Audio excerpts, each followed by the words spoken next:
Well, hey there, everybody. In this episode, we are going to be talking about the 5 behaviors of leadership.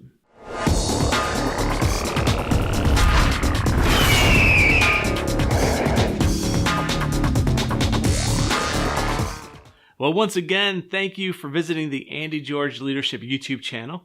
And before we get into the content of this episode, please go ahead and subscribe to this video.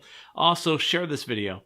And on top of that, I need you to make comments on this video as well, especially about what we're going to talk about today, dealing with the 5 behaviors of leadership. So listen, in leadership, I'm always looking for tools.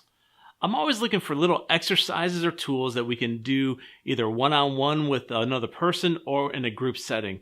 I love talking about leadership. That's what this channel is kind of all about. But I also love getting inspired through different activities and different tools and different exercises to expand our leadership knowledge. So you're in for a treat on this episode right now. I'm going to share one of those tools and exercises that I absolutely love to share with a team or even a one-on-one setting. And it is called, you ready for this? Psychogeometrics. That's right, psychogeometrics. So psychogeometrics is based off of a book written in 1989 by Dr. Susan Dellinger. And in this book, the whole concept of this book, the whole theory of this book is that there are personalities that are attracted to certain shapes.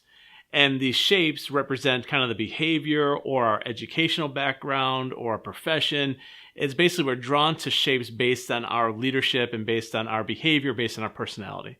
Now listen, let me tell you something up front, a quick timeout, a disclaimer. I'm not a psychologist, and I'm guessing maybe you're not either. I do not put a lot of weight behind this exercise.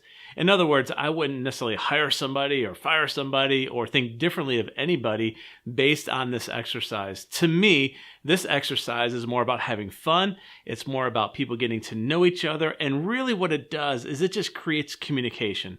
Now listen, I can say that because I'm also a certified behavioral analysis with the DISC assessment. So there's other assessments out there, in my opinion, like the DISC and Myers-Briggs and others that are out there, the Enneagram, that you might want to put a little bit more emphasis behind and a little bit more conversation behind. So as a trained consultant in behavior analysis, particularly with the DISC, I see a little bit of the parallel between the two. But once again, I would not go to the extreme. This tool exercise that I'm going to walk you through is simply, in an old term, it's an icebreaker. It's something to use just to break the ice, to get people talking, to have fun with it. Let me give you an example of where I've used this recently. I've actually given this to about 100 people in different settings. Some individual one-on-one, large group, medium, small groups.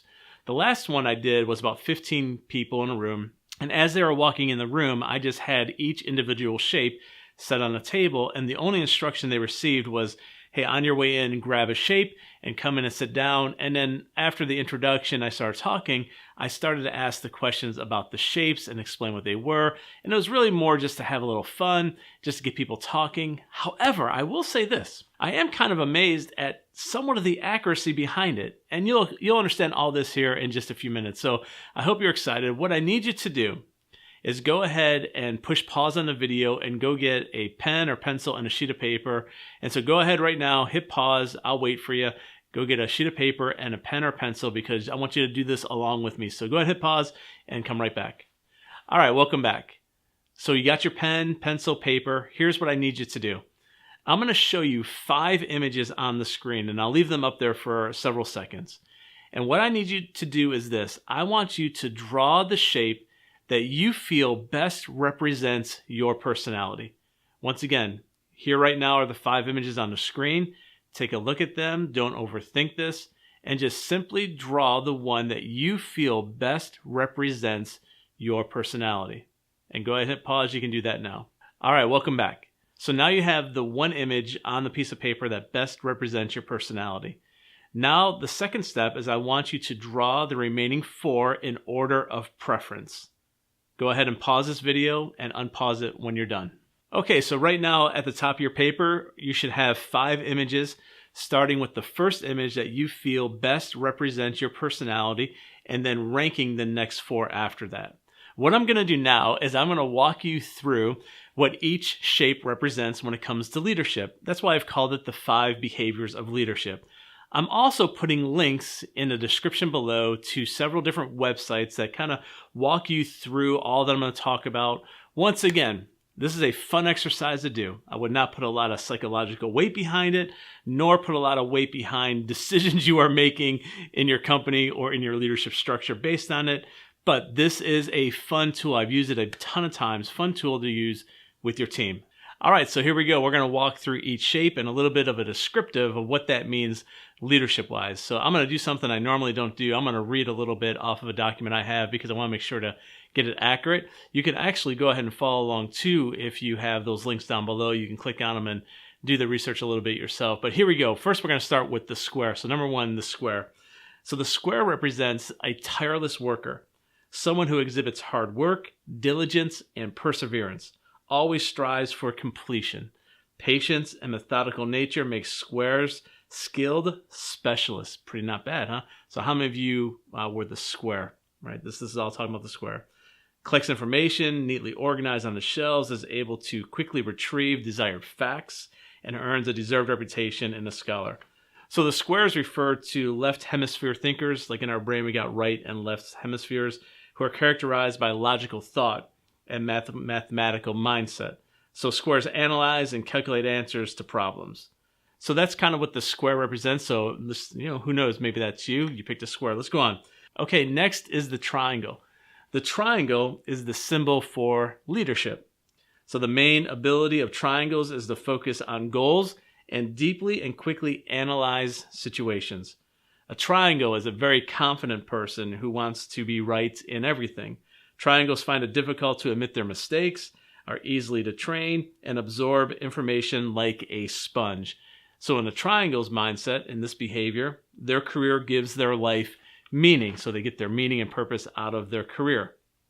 All right, so now let's move on to the rectangle. The rectangle is a transitional form from one shape to another. Not a square, not a triangle, somewhere in between. People that see themselves as rectangles are not satisfied with their lives and are busy looking for chances for better circumstances. So the main mental state of a rectangle is a perceived sense of confusion, bogged by their problems and uncertainties. So the most important features are inconsistent and unpredictable behavior, sometimes low self-esteem. But the positives are that they're curious, they're inquisitive, lively interest in everything, they have great courage. So this one is a little bit different than the other two, represents a little bit more of a transitional state, but also represents a lot of courage. All right, let's move now to the fourth image, which is the circle. So the circle is a symbol of harmony. So those that selected the circle are interested in good interpersonal relationships. The highest value for the circle is people and their well-being. This is the most benevolent of all the shapes and figures. The circle is the glue that holds the team together. They stabilize the group and have a high capacity for sympathy and empathy. And finally, number 5 is the zigzag or the squiggly line. So the zigzag is a symbol of creativity. The zigzag focuses on imagery. The right brain thinking, obviously different, left brain, more logical thinking like the square. This is now the right brain thinkers who are more creative. They're not fixated on details, which simplify the way he views the world. This allows him to construct a holistic and harmonious conceptual view of the world, to see the beauty in the world around them. Okay, so there you have it. Those are the 5 geometric, psychogeometric shapes. So which one are you? Were you the square? Were you the triangle, the rectangle, the circle, or the zigzag, the squiggly line? Go ahead and put it in the comment below. And here's what I love to see. Just because I've done this for, like I said, about 100 people or so, I'd love to know if this was accurate for you. So go ahead and put that in the comments section, whether this was bogus or, yeah, this is pretty accurate. I will tell you from a leadership side, once again, from just doing this from the behavioral side for fun in group settings, I am kind of amazed at how accurate it really was. Out of the 100 people that have taken this in the last couple months that I've given this to, I would say that more than 90% of everybody who took this said, yeah, that's pretty accurate. And here's something else that's pretty fascinating and interesting. I've only had one person, 1 out of 100, choose the rectangle. It's pretty interesting, isn't it? Pretty interesting. Everything else was pretty balanced, but I've only had one person choose the rectangle. So which one were you?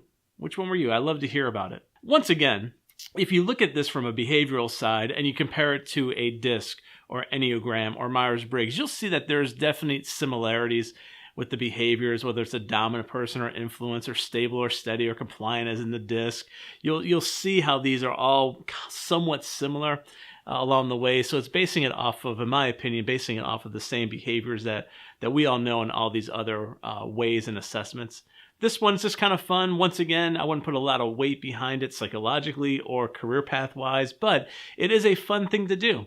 So once again, put in the comments section which one you were and if it hit you or if it was accurate. And then the second thing I'd love for you to do in the comments section is share what kind of tools or activities you do. I'd love to hear about those. I'm always looking for new tools and always looking for new activities. Well, hey, I hope you enjoyed this episode here on the Andy George Leadership Channel. And I really do hope that videos like this and the other ones help add value to you by helping you to reach your potential, define your purpose, and live your life with passion. Thanks again, and we'll see you next time.